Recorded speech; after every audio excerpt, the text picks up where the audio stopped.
the best guarantee na tuloy-tuloy ang trajectory nito ay two things. Number one, gugulan ng tama. Okay. Pag gugulan ito ng tama, na institutionalize ang ginagawa.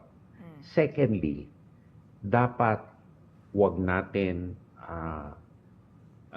biguin yung trust rating ng kababayan natin na tama ang ating ginagawa sa external engagements at mataas ang trust rating ng AFP.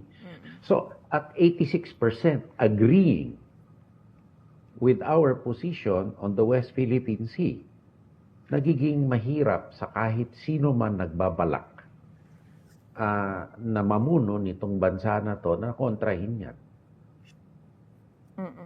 Diba? 86% na yan.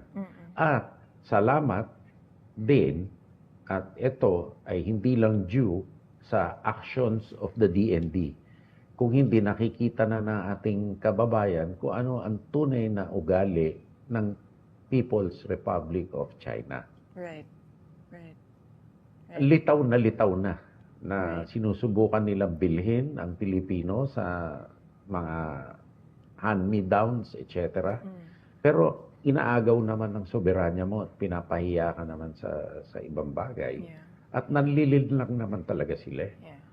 I mean, sino ba naman may ayaw ng relasyon na maganda sa kanila? Kaso, hindi sa ganitong pamamaraan na ikaw yuyuko dun sa kasinungalingan na ginagawa naman.